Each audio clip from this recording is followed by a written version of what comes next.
show you a really fun, really cute project even a beginner sewist can enjoy for the holidays.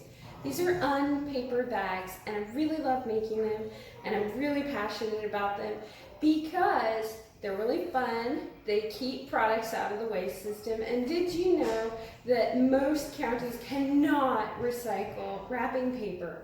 So, and a question I get all the time about this is, won't your kids miss ripping paper? And I think you should talk to your own kids about that, because I have a lot of friends who've done this and they say, no, my kids don't notice, they don't care. I think attitudes about these things are definitely changing. So no, we don't miss it. So we have a little drawstring bag here, and it's really easy for little ones to open. And I make them lots of different sizes so you can put fun little toys in, or whatever it is you're gifting, and you can use all different sorts of fabric to suit whatever sort of occasion you're celebrating. We also have bags that we use to celebrate birthdays. And you can choose elegant prints that go with your decor, or you can choose one print for each of your children, or one print for each of your family members, or just mix it and match it. Some people use a different colored tie for each different family member. Some people embroider them, some people tie on a little paper tag. Whatever you do that makes this work for you is what works for you. So let me show you how we do it, okay? Okay, so we're just going to do this in a few fun steps. The first thing I do is I cut a rectangle. And so I'm just going to cut a fabric any size that is a little taller than it is wide. And I'm going to put something across the top to keep it from unraveling. In this case, I used a serger stitch, but you could use pinking shears or a zigzag stitch on your regular sewing machine. And you see how when I bring the sides together, it makes a rectangle. And then at this point, so step one is do something to fray stop the very top of your rectangle. And this can be any size. And if you prefer it's a square, it's okay. I just find that's a little more difficult to tie off. Second step, we're gonna fold those sides together and put some clips or pins in, and then we're gonna sew along this side and the bottom. And what does that give us? It gives us what's essentially a little pillowcase, right? So you see how I've got one stitch along the side, one stitch along the bottom, and the top isn't going to unravel. So then and if I wanted to, I could just turn this out and be done with it. So I could say, happy holidays, here's your reusable cup. That would be nice, right? And I could take a ribbon or a fabric scrap and tie up the top, and it would look really cute and be done. See? It could be really simple. So if you have a ton to do and you're stressed about how you're going to do this, but you really want them, you're done. Isn't that fun? All right, but we're not going to fall over, hopefully, but we're going to take it one step further, okay? So let me show you what I've done over here. Over here, I've got my bag, and I folded it so that the stitch is on the inside, right? Can't see the stitches. And I tuck in the top about 2 inches. And I'm just guesstimating, but it's about the depth of my index finger. I have pretty small hands, so if you have longer fingers, adjust accordingly, I guess. But then all I did was I folded it inside, and I'm going to turn this inside out so you can actually see that.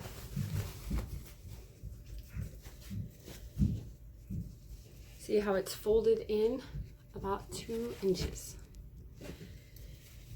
And I folded that in and I pressed it, right? I pressed it with my iron. And if you're using a delicate or sparkly fabric, do it on a low temperature and be careful, okay? So I pressed it with my iron and then I let it cool off. And I turn my iron off. And I'm going to fold this up, okay? Okay.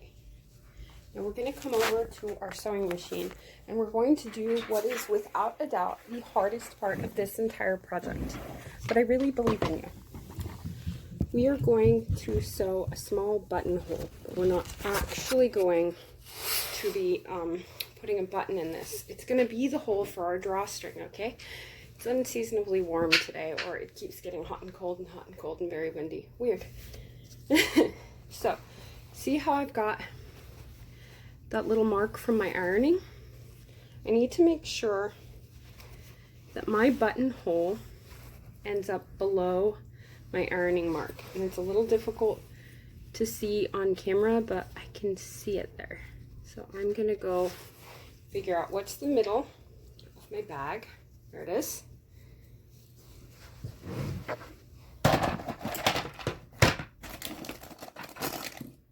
And I'm just getting out my my buttonhole foot from my sewing machine and a pen, because I'm going to put a tiny mark on kind of where I want my buttonhole to land, thereabouts. So I want to make sure that it's kind of in the middle, below the folded iron line. And ideally not even at the very tippy top, right immediately below the line, but say if it goes about an inch below there, that's going to be ideal.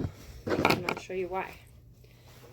Because I'm going to put a little buttonhole right here, and then when I fold this ironed fabric back in after that's done and I stitch it, I'm going to create a little casing to run a piece of string through that allows us to draw string. So let me fold that back out and put my button foot on. And to do that, I know we've done this before for zippers, but let's talk about this. My sewing machine might be different than yours, but the principles are pretty similar. I'm going to lift up the foot. I use this lever. I use a lever right here to do that. I'm going to lift up the foot, and then there's a little black button on the back that I can depress. Press that, my regular sewing machine foot comes off.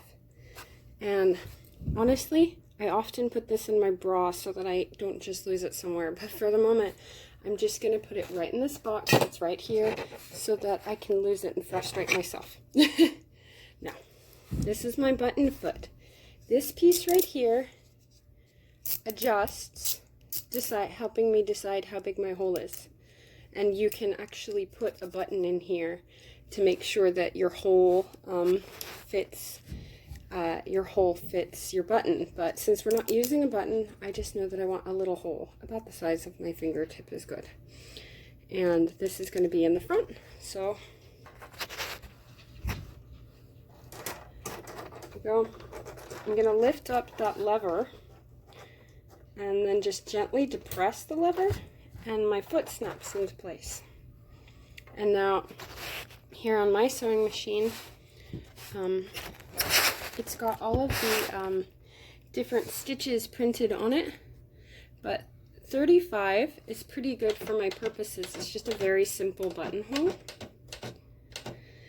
And I have to pull down right here this little lever on the side, and I can never remember if it goes in front of or in back of this little piece of my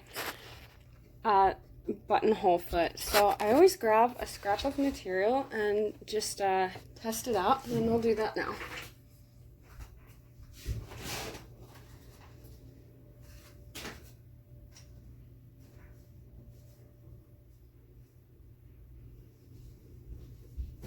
Here we go. So I have just this tiny piece of fabric, and I'm gonna put it underneath my sewing machine foot,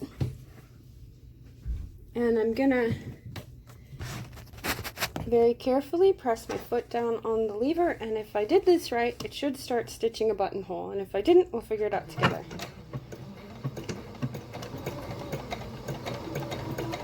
You know what? It's not quite doing the thing, so I'm going to press stitch up, stitch down, so it kind of forgets what it was doing.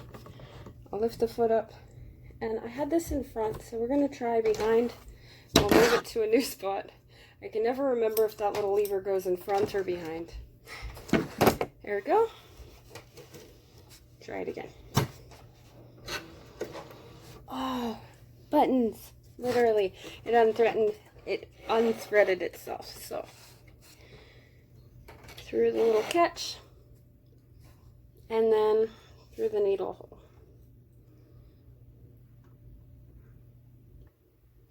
All right, let's try it again and see if we get lucky. Yeah, this time we're good. So it's gently working up. And now it's coming back down. And now it's filling in that stitch some more. Cool. It did a stitch over and it's coming down for the other part. It's filling in the bottom. And now it's filling in the right side of the stitch. Beautiful. And then I just like leave my foot on here for a while because it seems like those last few stitches go slower. I'm going to pull this out and unclip it. And I have some threads to snip off, but that's a pretty button. It's good. So I feel comfortable doing that on my my little mark. Where'd you go, Mark? Here you go. So I'm going to slide this under here. Drop it down. Remember, my piece that I ironed is folded up. I'm only stitching through one layer of fabric.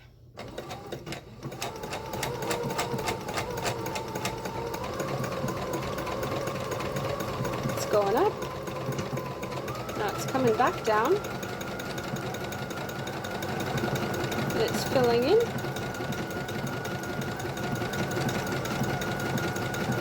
Oh, it makes me anxious. Buttons are scary because you've already like put a lot of care into making something and then it's kind of like one of the last steps.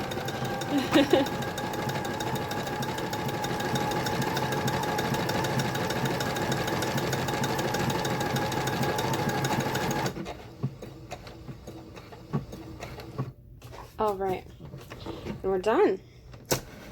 So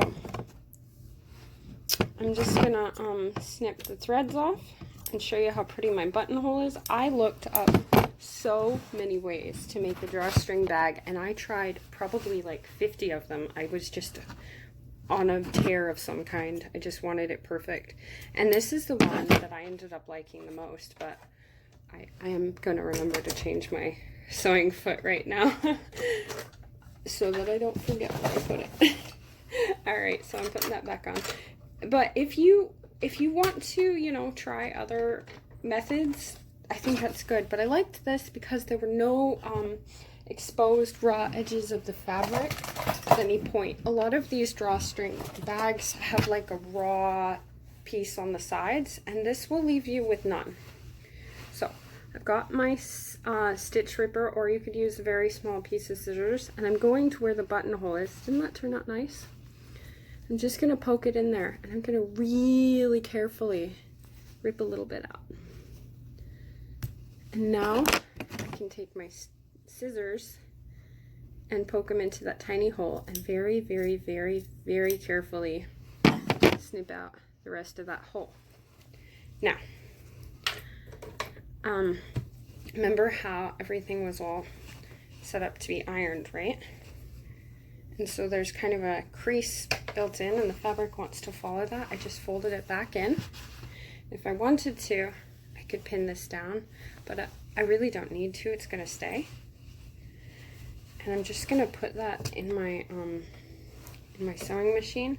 I can tell what I'm doing when I do it inside out, but for this purpose, we'll just go like this. Turn it inside out, and you can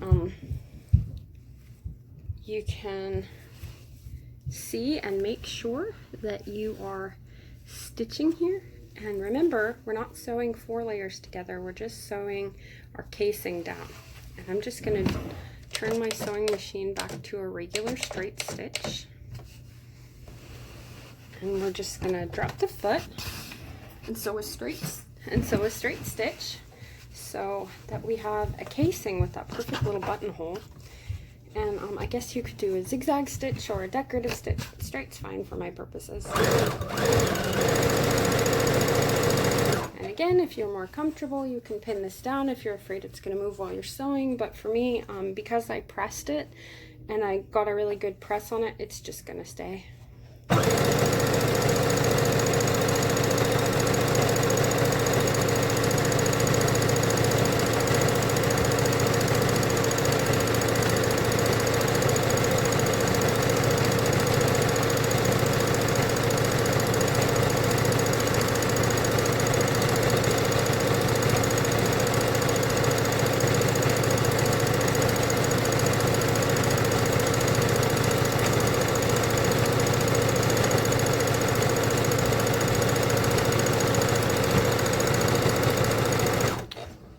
So I came over a bit so that I stitched a bit past where I started, so that these stitches should be pretty good and locked in. And I'm just gonna nip off the threads on the back. And now I'm gonna turn it right side out.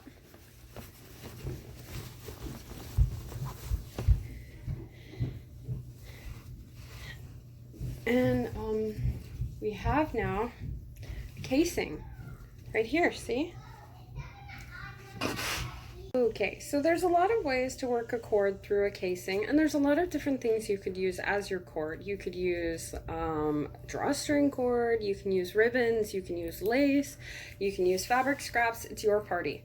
But see what I've done there? I just safety pinned my ribbon on, and I'm going to now come to my to my little casing hole, and I'm going to start feeding this through.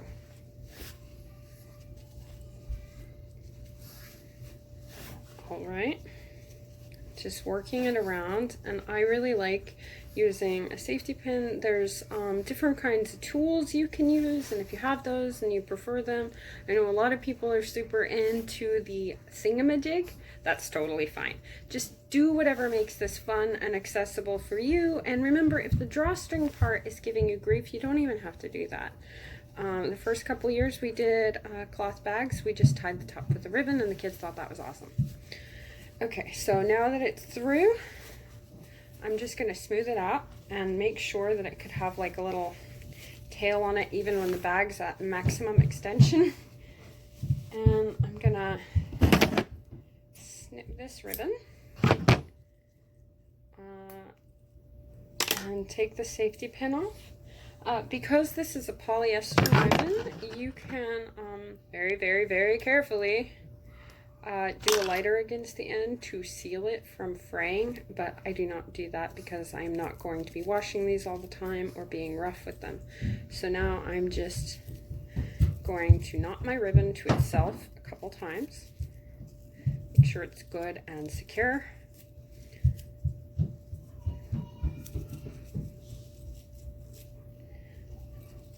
Tug it a little bit and make sure it's locked in. Good. And so now I have this good sized bag that I can stuff up with presents and pull the cord.